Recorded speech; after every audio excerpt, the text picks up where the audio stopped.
ಎಲ್ಲರಿಗೂ ನಮಸ್ಕಾರ. ನನ್ನ ಹೆಸರು ಮನು. ಇವತ್ತು ಏನಪ್ಪ ತಿಳಿಸ್ಕೊಡ್ತಾವನೆ ಅಂತ ಹೇಳಿದ್ರೆ, ಬೆಂಗಳೂರಿನ ಇಮಾಸ್ ಹಾಸ್ಪಿಟಲಿನ OPD ಬಗ್ಗೆ ಕೆಲವೊಂದು ಮಾಹಿತಿ ಕೊಡ್ತಾಯಿದ್ದೀನಿ. ಈಗ ಮೊದಲೇ ವೀಡಿಯೋದಲ್ಲಿ ಮಾಡಿದ್ದೆ ನಾನು, ಅಂದರೆ ಸುಮಾರು 2 ವರ್ಷದಲ್ಲಿ ಹಿಂದೆ ವೀಡಿಯೋಗಳನ್ನ ಮಾಡಿದೆ. ಬಟ್ ಈಗಲೂ ಒಂದು ಅಪ್ಡೇಟ್ಗಳನ್ನ ಕೊಡ್ತಾಯಿದ್ದೀನಿ. ನೀವು 2025 ಮತ್ತು 2026ರಲ್ಲಿ ನೀವು ಏನನ್ನು ನನ್ನ ಅನಿಸಿಕೆಯಲ್ಲಿ ಬಂದಿರೋದು, ಅಂದರೆ ನಾನು ನೋಡಿರೋದು ಏನು ಅದನ್ನು ಡೀಟೇಲಾಗಿ ಹೇಳ್ತೀನಿ ನೋಡಿ. ನೀವು F1ಗೆ ನೀವು ಮೊದಲಾಗಿ ಏನು ಮಾಡ್ತೀರಿ ಅಂತ ಹೇಳಿದ್ರೆ, ಲೈನಿಗೆ ನಿಂತ್ಕೊಂಡು ಟೋಕನ್ ತಗೊಂಡು, ಟೋಕನ್ ತಂದಮೇಲೆ ಗೇಟ್ 1 ಹತ್ರ ಹೋಯ್ತೀರಿ. ಗೇಟನ್ನು ಹೋದ ನಂತರ ನಿಮಗೆ ಅವರು ಏನು ಕಾಯಿಲೆ ಇದೆ ಅಂದ್ಬಿಟ್ಟು ಒಂದು ಡೀಟೇಲ್ ತಗೊಂಡು ನಿಮಗೆ F1ಗೆ ಕಳಿಸ್ತಾರೆ. F1ನಲ್ಲಿ ಲೈನ್ ಅಪ್ದಲ್ಲಿ ಅಲ್ಲಿ ಸೆಕ್ಯೂರಿಟಿ ಸಿಬ್ಬಂದಿಗಳು ಇರ್ತಾರೆ. ಅಲ್ಲಿ ಹೋಗಿ ನೀವು ಅದನ್ನು ಕೊಟ್ಟು, ಏನು ಫೈಲ್ ಮಾಡಿರ್ತಾರೆ ಅದನ್ನು ಕೊಟ್ಟು, ಟೋಕನ್ ತಗೊಂಡಿರ್ತಿರಲ್ಲ ಅದನ್ನು ಕುಣಿಸಿರ್ತಾರೆ. ಮೇಲೆಗಡೆ ಏನು ಪ್ರೊಸೀಜರ್ ಅದ F1ನಲ್ಲಿ ಅನ್ನೋದನ್ನ ಕ್ಲಿಯರಿಟಿಗೆ ಮತ್ತು F1, F2 ಮತ್ತು ನ್ಯೂರೋ ಸರ್ಜರಿ ಬಗ್ಗೆ ಫುಲ್ಲು ಈ ವಿಡಿಯೋದಲ್ಲಿ ನಿಮಗೆ ತಿಳಿಸ್ಕೊಡ್ತೀನಿ. 3 ಭಾಗದನ್ನು ನಾನು ತಿಳಿಸ್ಕೊಡ್ತೀನಿ.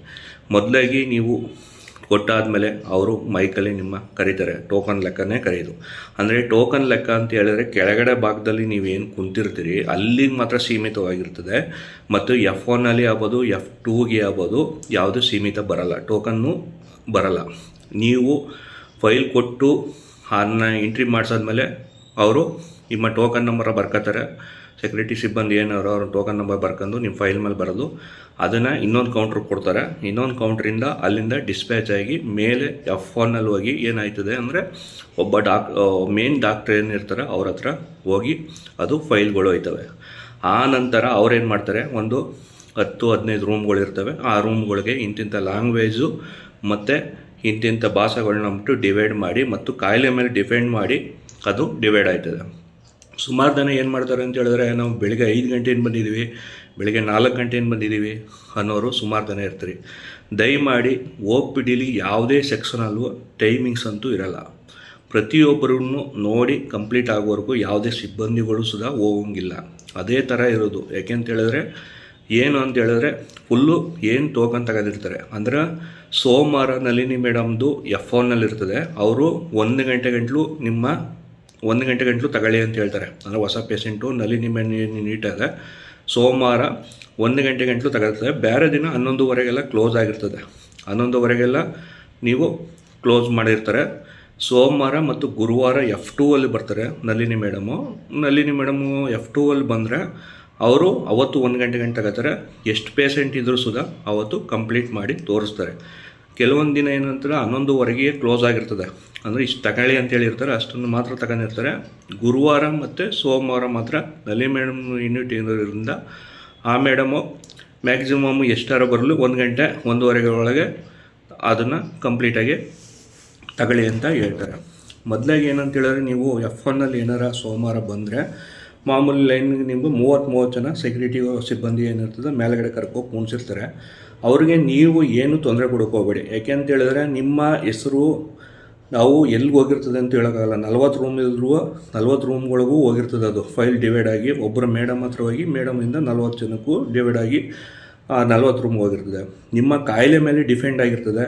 ಒಬ್ಬನಿಗೆ 5ನೇ ನಂಬರ್ ಟೋಕನ್ ಅದೇ, ಒಬ್ಬನಿಗೆ 10ನೇ ನಂಬರ್ ಟೋಕನ್ ಅಂತ. 5ನೇ ನಂಬರವನು ಆಲ್ಮೋಸ್ಟು 5ನೇ ನಂಬರವನು ಹೋಗಿರ್ತಾನೆ.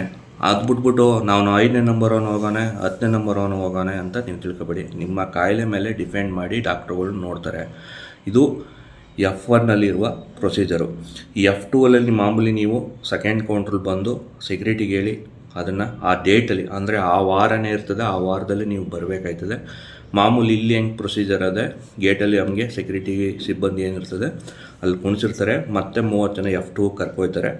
F2ಅಲ್ಲಿ ಅದು ವೀಲ್ ಚೇರ್ಗಳಲ್ಲಿ ಆಗ್ಬೋದು ನೀವು, ಮತ್ತು F1ನಲ್ಲೂ ಅಷ್ಟೇ ವೀಲ್ ಚೇರ್ಗಳೇ ಆಗ್ಬೋದು. ಮತ್ತು ತೀವ್ರ ಇರೋರನ್ನ ನೀವು ಹೋಗಿ ಅಲ್ಲಿ ಏನು ಕೋರ್ಡಿನೇಟ್ ಅಂತಿರ್ತಾರೆ ಒಬ್ಬರು, ಅವ್ರದ್ದು ಹತ್ರ, ಅಂದರೆ ಮೇಲೆಗಡೆ ಸಿಬ್ಬಂದಿಗೆ ಏನೋ ಸೆಕ್ಯೂರಿಟಿಗೆ ಸಿಬ್ಬಂದಿಗಳೇನಿರುತ್ತೆ ಅವ್ರಿಗೆ ಹೇಳಿ, ಇಲ್ಲಾಂದರೆ ನೀವು ಹೋಗಿ ಅವ್ರ ಹೆಸರನ್ನ ಬರೆಸಿ.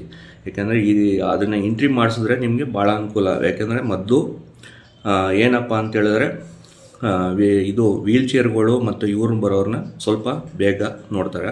ಹಂಗಾಗಿ ಮೇಲ್ಗಡೆ F1ಅಲ್ಲೂ ಅಷ್ಟೇ F2ಅಲ್ಲೂ ಅಷ್ಟೇ ನೀವು ಮೊದಲೇ ಮೇಲೆಗಡೆ ಹೋದೆಡಿಗೆ ಸೆಕ್ಯೂರಿಟಿ ಏನು ಸಿಬ್ಬಂದಿಗಳು ಮೇಲೆಗಡೆ ಅವ್ರ ಮೈಕಲ್ಲಿ ಏನು ಅನೌನ್ಸ್ ಮಾಡ್ತಾರೆ ಅವ್ರಿಗೆ ಹೇಳಿ ಮೇಲೆಗಡೆ ಹೋಗಿ ಒಂದು ಸೈಡಲ್ಲಿ ಹಾಕೊಂಡು ಅವರು ಬರೋಗೆ ನಿಮ್ಮ ಹೆಸರು ಕರಿ ಗಂಟಲು ವೆಯ್ಟ್ ಮಾಡಬೇಕು. ಆನಂತರ F2 ಅಲ್ಲಿ ಏನಂತ ನಾನು ಹೇಳಿದ್ನಲ್ಲ, ಸೋಮವಾರ ಬಂದು F1ನಲ್ಲಿ ನಳಿನಿ ಮೇಡಮ್ ಯೂನಿಟ್ ಇರ್ತದೆ ಮತ್ತು ಗುರುವಾರ ಬಂದು ನಳಿನಿ ಮೇಡಮ್ F2 ಅಲ್ಲಿ. ಅವತ್ತು ಸುಧಾ ನಿಮಗೆ ಏನು 1 ಗಂಟೆ ಗಂಟಲು ಕಾರ್ಡ್ ಹಾಕ್ಬೋದು. ನೀವು ಆ ಕಾರ್ಡನ್ನು ಹಾಕಿ ನೀವು ತೋರಿಸ್ಕೋಬೋದು. 1 ಗಂಟೆ ಟೈಮ್ ಇರ್ತದೆ. ಬೇರೆ ದಿನ ಎಲ್ಲ 11:30 ಎಲ್ಲ ಕ್ಲೋಸ್ ಆಗಿರ್ತದೆ. ಟೋಕನ್ ಹಾಕೋದು, ಹಾಕೋದು, ಕಾರ್ಡ್ ಹಾಕೋದು. ಬಟ್ ಬೇರೆ ಗುರುವಾರ ಮತ್ತು ಸೋಮವಾರ ಮಾತ್ರ ನಳಿನಿ ಮೇಡಮ್ ಇಟ್ಟಲ್ಲಿ ಎಷ್ಟು ಬೇಕೋ ಅಷ್ಟನ್ನ ಅವರು 1 ಗಂಟೆ ಗಂಟಲು ತಗೋತಾರೆ. ಅದಾಯಿತಾ? ಮತ್ತು ನೀವು ಡಾಕ್ಟ್ರ್ ಹತ್ರ ಹೋದರೆ F2 ಅಲ್ಲೂ ಅಷ್ಟೇ ನಿಮ್ಮ ಕಾಯಿಲೆ ಮೇಲೆ ಡಿಪೆಂಡ್ ಆಗಿರ್ತದೆ. ಆ ಕಾಯಿಲೆ ಏನು ಇರ್ತಾರೋ ಅದ್ರ ಮೇಲೆ ಆ ಪೇಷೆಂಟನ್ನ ನೋಡಿ ಅವರು ಕರೀತಾರೆ, ಮೈಕಲ್ಲಿ ಅನೌನ್ಸ್ ಮಾಡ್ತಾರೆ. ಎಲ್ಲ ಕಡೆಯೂ ಮೈಕ್ ಇರುತ್ತದೆ. ಅದರಿಂದ ನೀವು ಅಲ್ಲಿ ಹೋಗಿ ನೀವು ನಿಮ್ಮ ಹೆಸರು ಕರೆದಾಗ ಹೋಗಿ. ಅಟ್ಲೀಸ್ಟ್ ಬರಬೇಕಾದ್ರೆ ನೀವು ಏನಂತ ಹೇಳಿದ್ರೆ ಅಂದರೆ ನಾಷ್ಟವನ್ನಾರ ಮಾಡ್ಕೊಬನ್ನಿ. ಇಲ್ಲ ಅಂತ ಹೇಳಿದ್ರೆ ಒಬ್ಬರು ಕುಣಿಸ್ಬಿಟ್ಟು ಒಬ್ಬರು ಪೇಷೆಂಟ್ ಜೊತೆಲಿ ಒಬ್ಬರು ಹೋಗಿ. ನೀವೇನು ಮಾಡ್ತೀರಿ ಅಂತ ಹೇಳಿದ್ರೆ 5 ಗಂಟೆ ಆದ್ಬಿಟ್ಟು 3 ಗಂಟೆ ಅಂದ್ಬಿಟ್ಟು ನಾಷ್ಟಕ್ಕೆ ಹೋಗ್ತೀವಿ ಅಂತ ಹೇಳ್ತೀರಿ. ಆ ಟೈಮಲ್ಲಿ ಕರೆದಿರ್ತಾರೆ, ನೀವು ಪುನಃ ಲೇಟ್ ಆಯ್ತದೆ. ಅದೊಂದು. ಇನ್ನೊಂದು, ಯಾವುದೇ ವ್ಯಕ್ತಿ ಬರ್ತಾಯಿದ್ದೀನಿ ಅಂದರೆ ಈಗ ನಾವು ಅವ್ರ ಮೈಕಲ್ಲಿ ಅನೌನ್ಸ್ ಮಾಡ್ತಾವ್ರೆ 3 ಸಲ ಕರೀತಾರೆ.